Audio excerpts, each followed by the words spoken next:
সবাইকে স্বাগত আমার ইউটিউব চ্যানেলে। আজকে আমরা নবম শ্রেণীর কোষে দেখি 15.1-এর 17 এবং 18 অঙ্কটা কমপ্লিট করব। আগে আমরা 6টা পার্টে বাকি অঙ্কগুলো কমপ্লিট করে ফেলেছি। যারা এখনো ভিডিওগুলো দেখোনি তারা অবশ্যই আগের ভিডিওগুলো দেখো, তারপরে এই অঙ্কগুলো দেখবে, ঠিক আছে?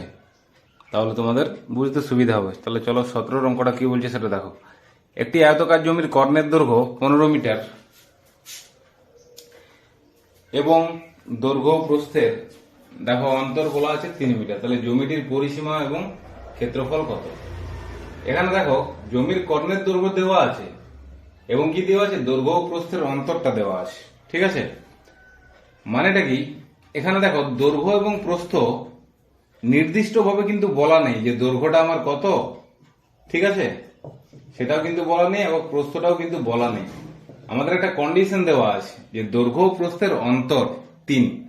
মানে এমন ভাবে তোমাকে দৈর্ঘ্য এবং প্রস্থটা ধরতে হবে যাতে ওদের বিয়োগফলটা, অন্তর মানে কি বিয়োগফল, সেটা কত আছে, 3 আছে। তাহলে দেখো আমরা জানি দৈর্ঘ্যটা সবসময় বড় হয় প্রস্থের চেয়ে। তাহলে দেখো এখানে কিভাবে আমরা এটাকে ধরবো। প্রস্থটা যদি মনে করো x হয়, তাহলে দৈর্ঘ্যটা দেখো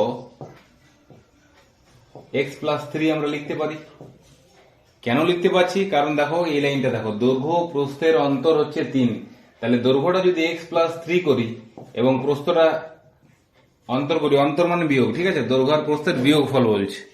তাহলে দেখো এটাকে যখন তোমরা ভাঙবে, x+3 - x plus x minus x কেটে দেখো অন্তরটা কিন্তু আমার 3এই এলো, ঠিক আছে? যেটা আমাদের কন্ডিশনটা বলেছে সেটা কিন্তু আমাদের এখানে স্যাটিসফাই করছে যে দৈর্ঘ্য প্রস্থের অন্তর 3।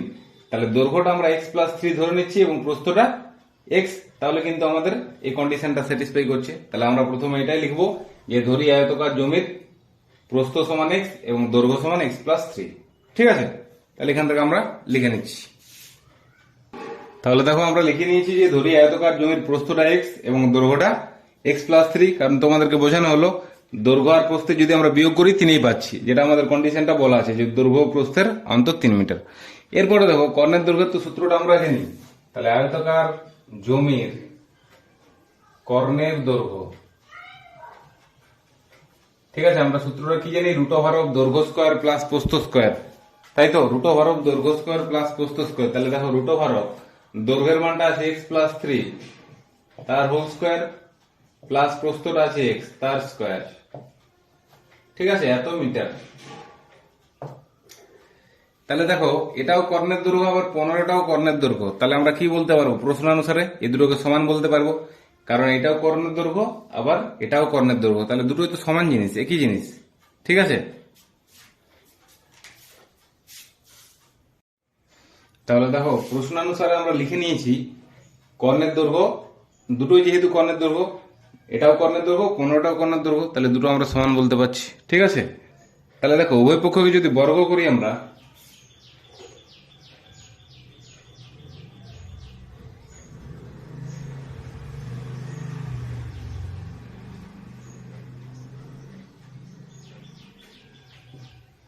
তাহলে দেখো এই রুটটা বা বর্গমূল চিহ্নটা ওঠানোর জন্য আমরা কি করছি, উভয় পক্ষকে বর্গ করছি, ঠিক আছে? তাহলে √অফ x+3 তার হোল স্কয়ার প্লাস x² তার হোল স্কয়ার,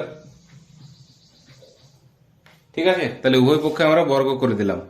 তাহলে দেখো এরপর বর্গটা আমরা রুটটা উঠে যাবে এখানে,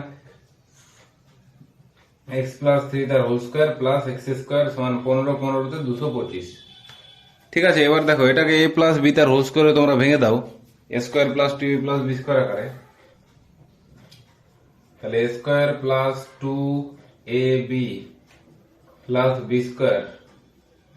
প্লাস x² 225। তাহলে বা x² 3 দুগুণে 6, 3 ত্রিকে 9, x² সমান 225। তাহলে বা x² দেখো দুটো x² আছে এখানে, আমরা যদি লক্ষ্য করি x² 2x² প্লাস 6x, আর দেখো 225টাকে আমরা এদিকে নিয়ে আসবো, ঠিক আছে? প্লাস 9 আর প্লাসটা এদিকে এলে মাইনাস হয়ে যাচ্ছে, এটা সমান 0, ঠিক আছে? এটা আমরা পাচ্ছি এখানে। এরপরে দেখো এই সাইডটাতে করছি আমি, এবারে যোগ বিয়োগ যদি আমরা করি 2x² প্লাস 6x এখানে দেখো 116 আসছে, তাই তো, সরি 216 সমান 0। তাহলে বা এখানে দেখো 2 যদি আমরা কমন নিয়ে নিই, তাহলে এক্স স্কোয়ার প্লাস 3x, 2 একে 2, 2 8 16। ঠিক আছে, তাহলে 2টা না লিখলেও চলবে, কারণ 0/2 মানে 0 আমরা জানি, তাই তো, 0/2 মানে 0ই পাবো। তাহলে আর 2টা লিখার কোনো প্রয়োজন নেই। এখানে x square plus 3x minus 108 সমান 0। এবার এটাকে মধ্যসহগ বা মিডিল টার্ম ফ্যাক্টর করো। দেখো এক্স স্কোয়ার 12 9 108, তাহলে 12 9 108, 12x মাইনাস 9x মাইনাস 108 সমান 0। তাহলে বা এখানে x কমন, x প্লাস 12, এখানে 9 কমন, x প্লাস 12। ঠিক আছে, তাহলে এরকম আসছে দেখো। তাহলে দেখো উপরটা আমি মুছে দিচ্ছি, কারণ জায়গা আমাদের এখানে নেই আর। ঠিক আছে, তোমরা অবশ্যই কিন্তু খাতাতে সাথে সাথে আমার নোট করতে থাকবে। ঠিক আছে, খাতাতে ফ্রেশ করে খুব ভালো করে লিখবে আর প্র্যাকটিস করতে থাকবে। তাহলে দেখো এখানে এক্স প্লাস 12টা কমন হয়ে যাচ্ছে, এক্স প্লাস 12টা কমন, আর এখানে দেখো এক্স পড়ে আছে, এখানে মাইনাস 9 পড়ে আছে, তাহলে এক্স মাইনাস 9 সমান 0।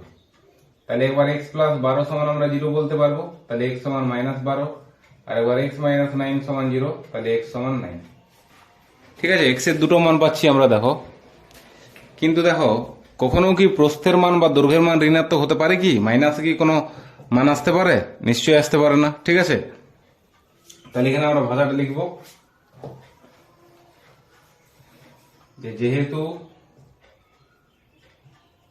এক্সটা দেখো কি ধরা ছিল, যেহেতু প্রস্থ, তাই তো, এক্সটা দেখো প্রস্থ, তাহলে যেহেতু প্রস্থ ঋণাত্মক হতে পারে না। ঠিক আছে, তাহলে এখানে এক্স এর মানটা 12 হবে না। ঠিক আছে, x not equal to minus 12, মানে এখানে প্রস্থের মানটা আমার কত নিতে হবে? 9। যেটা প্লাসের মান সেটা আমাকে এখানে নিতে হবে। ঠিক আছে, তাহলে দেখো আমরা প্রস্থটা পেয়ে গেলাম এখন। তাহলে এখানে লিখে নেব যে আয়তকার জমির প্রস্থ, আয়তকার জমির প্রস্থ সমান হচ্ছে 9 মিটার। ঠিক আছে, আর আয়তকার জমির দেখো দৈর্ঘ্যটা কত পাবে? দৈর্ঘ্যটা আমার কত ছিল? x প্লাস 3, দেখো এখানে দেখো x প্লাস 3, তাহলে x এর মানটা এখানে বসিয়ে দাও, তাহলে 9 প্লাস 3 সমান 12 মিটার। ঠিক আছে, 9 প্লাস 3 সমান 12 মিটার। তাহলে দৈর্ঘ্য এবং প্রস্থ আমরা পেয়ে গেলাম। এরপরে দেখো জমিটির পরিসীমা ও ক্ষেত্রফল নির্ণয় করতে বলেছে, তাহলে সূত্রটা আমরা বসিয়ে দিলেই কিন্তু অ্যান্সারটা পেয়ে যাব। ঠিক আছে, তাহলে এখানে লিখছি দেখো, অতএব জমিটির পরিসীমা, আমরা জানি যে আয়তকার জমির পরিসীমা 2 গুণিত দৈর্ঘ্যযুক্ত প্রস্থ হয়, তাহলে 2 গুণিত দৈর্ঘ্যের মানটা 12 আর প্রস্থের মানটা 9,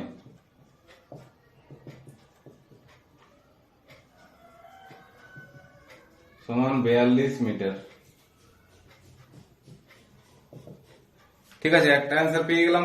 এবার ক্ষেত্রফলটা তোমাকে বলেছে, তাহলে অতএব জমির ক্ষেত্রফল। ঠিক আছে, অঙ্কটা কিন্তু ইম্পর্টেন্ট। ঠিক আছে, পরীক্ষাতে আসে, কেন ভিভিআই লিখে রাখবে। হ্যাঁ, তাহলে জমির ক্ষেত্রফল দৈর্ঘ্য গুণিত প্রস্থ, তাহলে 12 ইন্টু 9,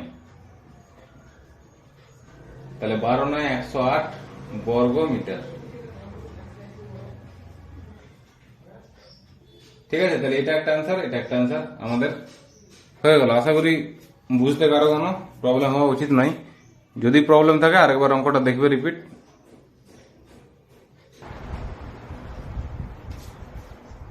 দেখো 18 অঙ্কটা কি আছে, 385 মিটার ইন্টু 60 মিটার পরিমাপের একটি আয়তকার চাতাল পাকা করতে সর্ববৃহৎ কত মাপের বর্গাকার টাইলস ব্যবহার করা যাবে? এবার তোমরা মনে করে দেখো, ক্লাস আমরা 6 ক্লাসে আমরা করতাম যে সর্ববৃহৎ, ঠিক আছে, বৃহত্তম যদি বলতো তখন আমরা গসাগু করতাম। ঠিক আছে, গসাগু। আর ক্ষুদ্রতম যদি বলতো তখন আমরা লসাগু করতাম। ঠিক আছে, বৃহত্তম সংখ্যা যখন বের করতে বলতো তখন গসাগু করতাম এবং ক্ষুদ্রতম বললে লসাগু। তাহলে দেখো এখানে সর্ববৃহৎ মানে বড় মাপের বলছি, মানে বৃহত্তম। ঠিক আছে, তাহলে এখানে আমরা কি করব, এই দুটোর ভাগ পদ্ধতিতে গসাগু করে দেবো। এমনি তো তোমরা গসাগু করতে পারো। ঠিক আছে, তাহলে আমরা ভাষাটা লিখে নেব, যে গসাগু করতে হবে সেই ভাষাটা আমরা লিখছি।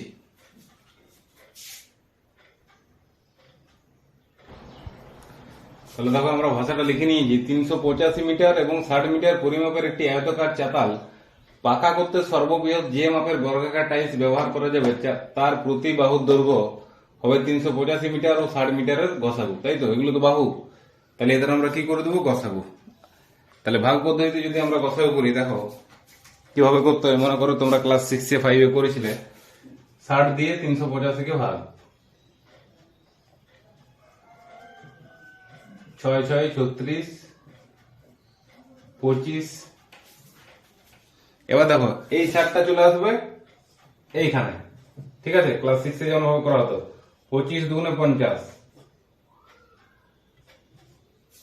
এবার দেখো এই 25টা চলে আসবে এইখানে। যতক্ষণ না মিলবে আমাকে এইভাবে করে যেতে হবে। 10 দুগুণে 20। এবার দেখো বিয়োগ করলে 5। ঠিক আছে, বিয়োগ করা হচ্ছে প্রত্যেকটা।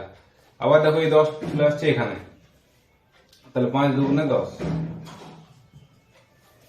ঠিক আছে, তাহলে এটাই হলো একটা অ্যান্সার, যে কত মাপের বর্গাকার টাইলস ব্যবহার করা যাবে, সেটা হচ্ছে এইটা একটা অ্যান্সার। যে অতএব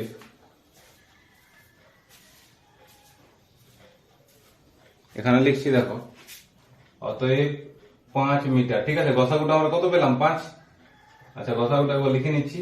তাহলে নির্ণেয় গসাগু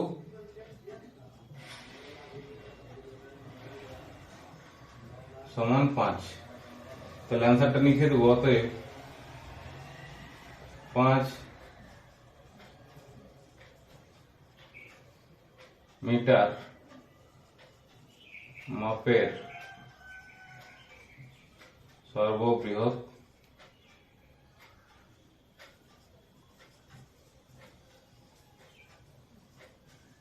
বর্গাকার টাইলস ব্যবহার করা যাবে।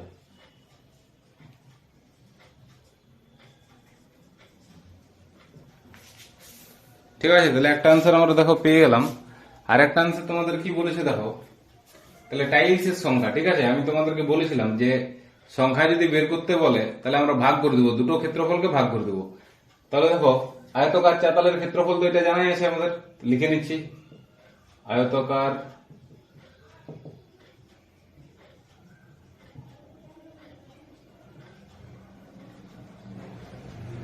চাতালের ক্ষেত্রফল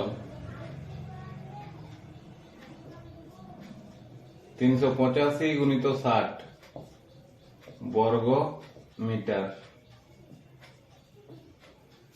ঠিক আছে, এখানে দেখো বর্গাকার টাইলসের ক্ষেত্রফল কত হবে, টাইলস গুলো তো বর্গাকার, তাহলে নিশ্চয়ই বর্গক্ষেত্রের ক্ষেত্রফল বাহু গুণিত বাহু।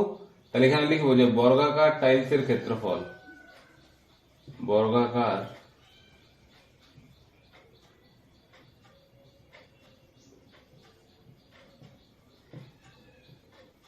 টাইলসের ক্ষেত্রফল। তাহলে যেহেতু দেখো 5 মিটার আমরা মাপটা জানি, মানে বাহুর দৈর্ঘ্যটা কত, 5 মিটার। আর যেহেতু বর্গাকার বলেছে, তাহলে ক্ষেত্রফলটা আমরা কি জানি, বাহু ইন্টু বাহু। তাই তো, তাহলে 5 ইন্টু 5 এত বর্গ মিটার। তাহলে দেখো টালির সংখ্যা আমি তোমাদেরকে বলেছিলাম, এরকম অঙ্ক একটা করিয়েছিলাম, যে সংখ্যা যদি বের করতে বলে আগের ক্ষেত্রফলটা থেকে পরের ক্ষেত্রফলটা ভাগ দিয়ে দেবো আমরা। তাহলে অতএব টালির সংখ্যা, ঠিক আছে, বা টাইলসের সংখ্যা